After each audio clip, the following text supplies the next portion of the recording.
and his newest book just came out 8 days ago called The Internet of Money, which is a masterpiece to read. Please help me welcome Andrea Antonopoulos.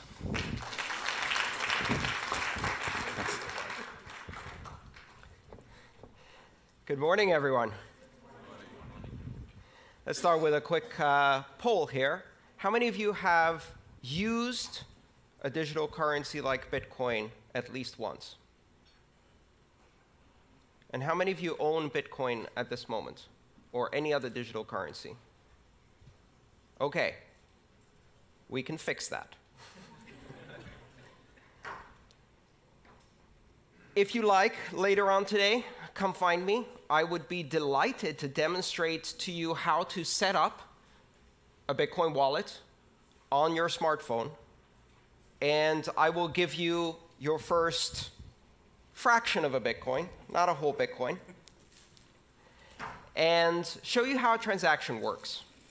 Because Bitcoin and the digital currency revolution it has started is best demonstrated and experienced than explained. It's actually very difficult to explain Bitcoin. I've spent the last 5 years learning how to explain Bitcoin. That is my full-time job. Unfortunately, the developers keep making new stuff, which I then have to explain all over again. So for a moment, forget everything you think you know about Bitcoin. Forget everything you've heard about blockchain, and let's start from basics. In 2011, I heard about Bitcoin for the first time. And my reaction was exactly the same as the reaction of everybody else who heard about Bitcoin the first time, including its founder. And that reaction was, ha, nerd money. That's probably just for gambling. 6 months later, I heard about Bitcoin again. And this time, I read the white paper that launched this system. And my background in computer science and distributed systems allowed me to see behind the illusion of what I thought Bitcoin was, and it blew my mind. In my life, I have now had 6 occasions in which I have become absolutely obsessed with a system of technology to the point of forgetting to eat, forgetting to sleep, and consuming as much knowledge as I possibly can. My first computer, when I was 10 years old, my first programming language experience, my first modem, my first access to the web, the first time I used the web browser, the first time I downloaded and installed the Linux operating system, and then Bitcoin.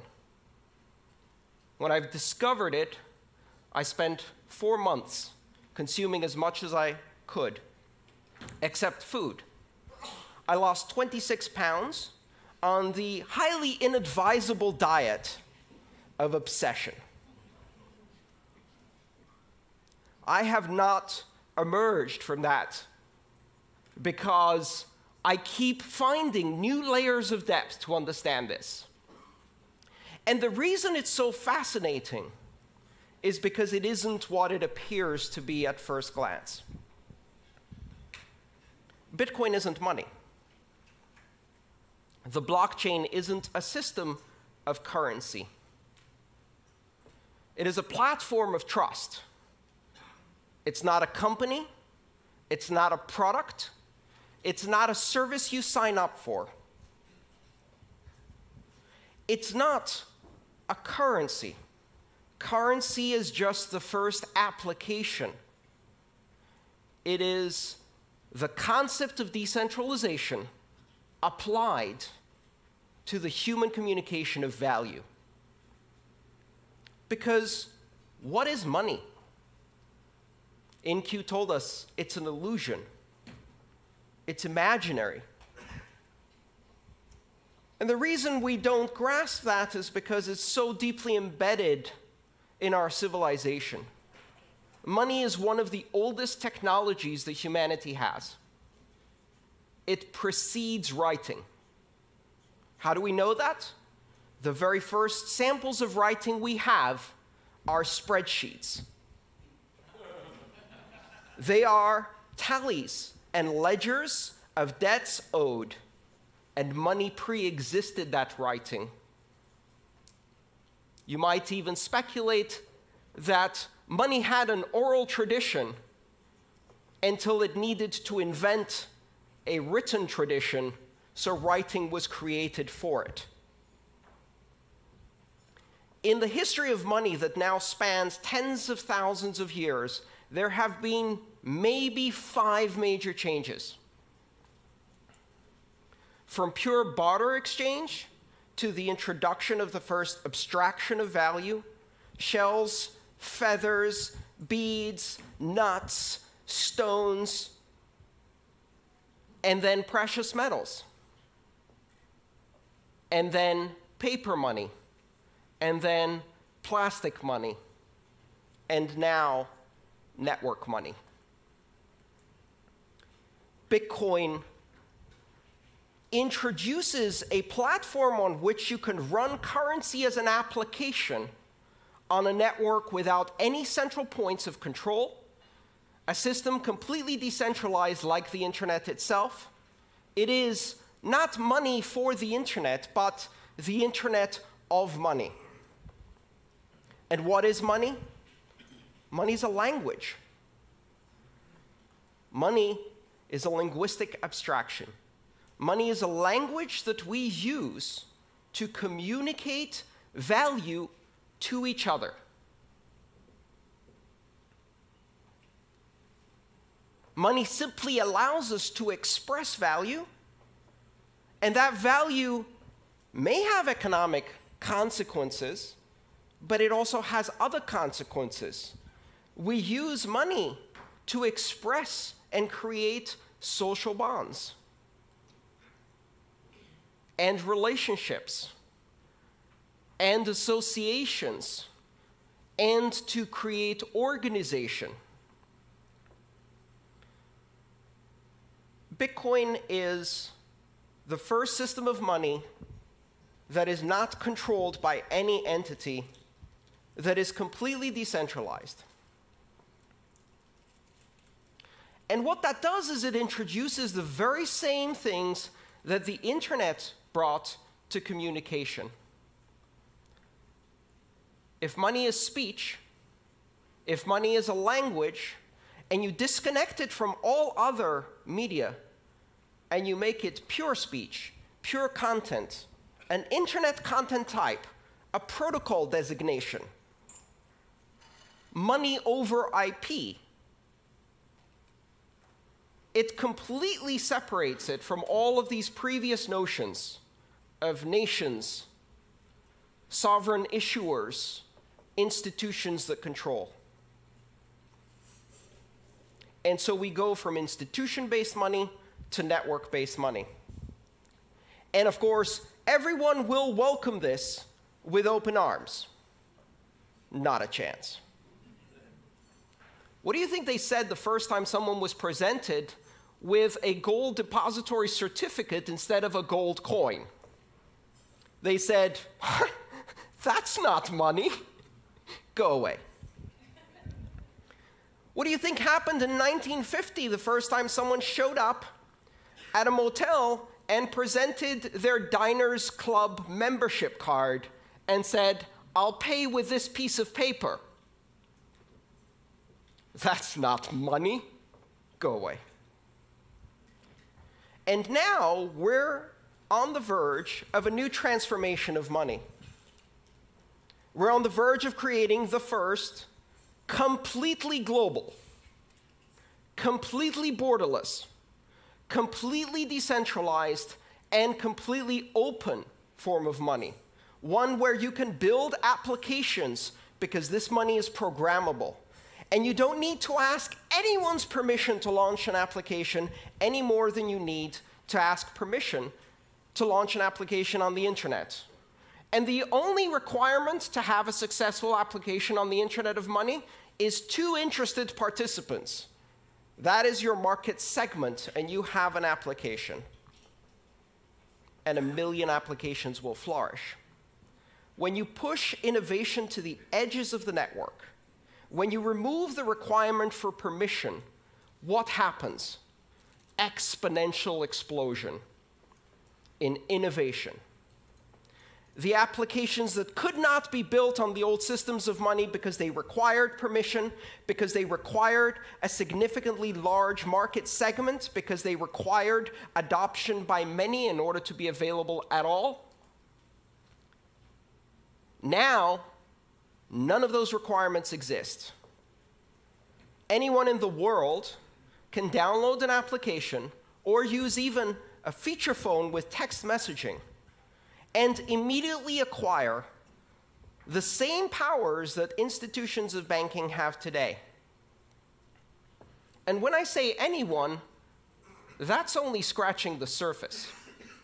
Because ironically enough, not only does Bitcoin and blockchain currency not recognize borders, it also does not recognize people. It doesn't matter if you're a person or a refrigerator or a self-driving car. Throughout the history of money, ownership of currency required personhood, either as an individual or as an association of individuals in a corporation. Bitcoin can be owned by machines. Bitcoin can be owned by software agents. Machines can pay each other. And that is not just about economic activity. It's the basis for market-based security systems. It's the basis for creating bonds of authentication between devices. It's the basis of new applications that have never been done before. Bitcoin and blockchain technology unifies the systems of money. Today, we have systems of money for small payments, systems of money for large payments. We have systems of money for payments between individuals. We have systems of money for payments between companies. We have systems of money for payments between governments. Does that remind you of something? That's how communication used to be before the internet. We had systems of communication for pictures, systems of communication for letters, systems of communication for short distance and long distance, and the internet came and unified all of those. What the Internet of Money does is it creates a single network which can do a microtransaction to a gigatransaction in seconds, anywhere in the world, for any participant without permission.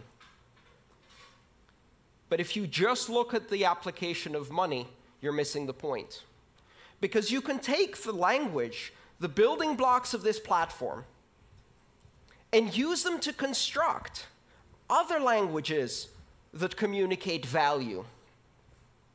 Tokens, reward points, brand loyalty coins. Today, there are over 1,000 digital currencies using the design pattern, the recipe of Bitcoin. Most of them are junk. Some of them are not.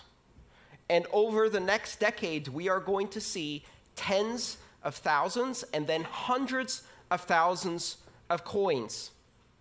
Some will have economic use. Some will simply be expressions of loyalty, affiliation. They will represent items in the physical world, the title for a house, the controlling key for a car that can be transferred from one owner to another, and 5 seconds later, that owner can step into the car and drive away because the car can validate the new standard of ownership. We cannot yet imagine what applications we're going to build around this. But one of the interesting things we're beginning to observe is that money arises out of the social construct of Homo sapiens spontaneously. It even arises in primates. You can teach monkeys money. You can teach dolphins money. You can teach greys, parrots, money. And they will learn how to exchange abstract tokens for food and then use them to build social relationships. They'll also invent strong-arm robbery. Beat up the other monkey, take away its pebbles, eat the bananas. And we see that same thing happen in children. Toddlers invent money in kindergarten. Blocks and rubber bands and Pokemon cards and other little tokens, abstractions of value that they exchange to strengthen social bonds, to express loyalty and friendship, to learn about sharing. Children will be building currencies. Only this time, these currencies will be global, unforgeable, and scalable on day one. A few years from now, Maria will be launching Maria Coin in her kindergarten to compete against Joey Coin. And it won't really matter to anyone. Until, of course, Justin Bieber launches Justin Bieber Coin, and it happens to surpass the market capitalization of 30 nations on this planet. And we are all writing horrified opinion editorials about how the world is going to hell.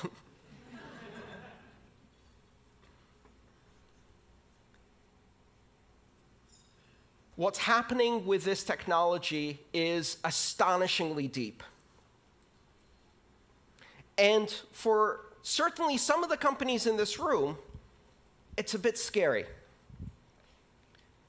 Banking has never been the most innovative sector in the world because there is a very careful balance between innovation and the conservative fiduciary duty that exists in banking, that must exist when you control other people's money. And yet with Bitcoin, you don't control other people's money. In Bitcoin, I control my money. I have complete and total authority over my Bitcoin. It cannot be seized, it cannot be frozen, it cannot be censored, my transactions cannot be intercepted, and they cannot be stopped. And I can do so with almost complete anonymity, and so can anyone 5 minutes after they download an application, and money has changed forever, and banking has changed forever. The idea that you can proceed in the industry of money, in the industries of commerce, and maintain the same conservative attitude that has existed now for centuries, ever since merchants in Venice and Amsterdam started issuing depository certificates and providing banking services. That is gone. That is gone. You cannot operate closed systems that have borders and require permission to join at a rate of innovation that is controlled by the most conservative tendencies within your organization, because now you are competing with a technology that enables exponential growth, exponential innovation at the edges without permission by anyone in the world. And it's not about anyone in this room. Why? We represent the privileged elite. I can go onto a brokerage account, open it up online, and be trading on the Tokyo stock market within 12 hours in yen. That is the privilege that I have. 1.5 billion people have that privilege. 6 billion people can operate mainly in one currency and perhaps have some basic banking services. 4 billion people are significantly underbanked, and an astonishing 2.5 billion people are completely unbanked. They will leapfrog. They will never have a relationship with a bank. Every single child born today will never have a bank account. They will have a bank app. A bank app that doesn't give them an account, a bank app that makes them a banker, an international banker in an app. They will not be permitted to open a bank account until they're 16 years old. By that time, I hope they will have at least 6 or more years of experience with digital currencies. And I would like to watch them walk into a bank branch to have someone explain to them what 3 to 5 business days means. It is highly likely that children born today will never get a driving license because they'll have self-driving cars, but they will also never use paper money. Because by the time they get to an age where they really start using money, there is no paper money. It will seem as anachronistic as a fax machine or horse and buggy seems to us. Exponential innovation on a global basis, giving access to the other 6 billion. They have enormous need, and this system offers them a solution. It's not ready yet. It's nascent. It's complex. It's impossible to use for most people. In 1989, I sent my first email. In order to do so, I had to compile a version of the Unix mail program using a C compiler and Unix command line skills.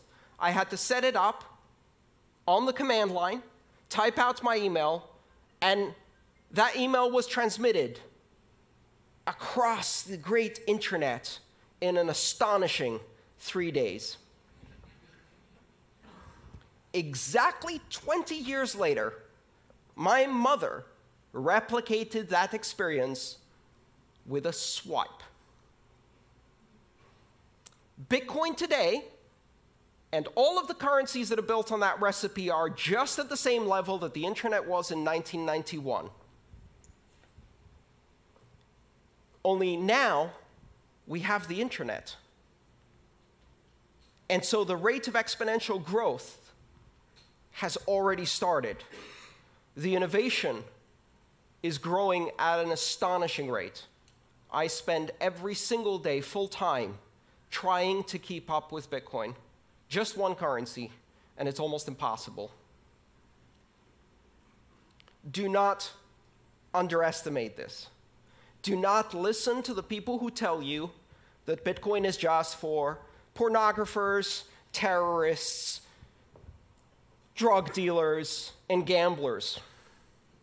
Remember that they said the exact same thing about the internet.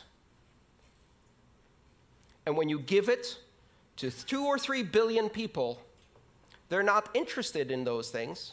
They're interested in sharing cat videos. And now we have an internet of 1 billion cat videos. When you take digital currency mainstream and give it to the 4 billion people who have been isolated from international finance and commerce, and you give them the opportunity to control their money against despotic governments and corrupt banks that are stealing from them, you give them the opportunity to control their future. You give them the opportunity to transact with everyone in the world, to own title on their own property in a fully transferable digital token that is recognized everywhere. Control over finance that cannot be seized, frozen, or censored. They will buy food, healthcare, sanitation, education, shelter, because that's what we do. And they will not be denied this technology. Do not underestimate where this is going. The Internet of Money was launched on January 3rd, 2009. It's coming. It's coming faster than you can imagine.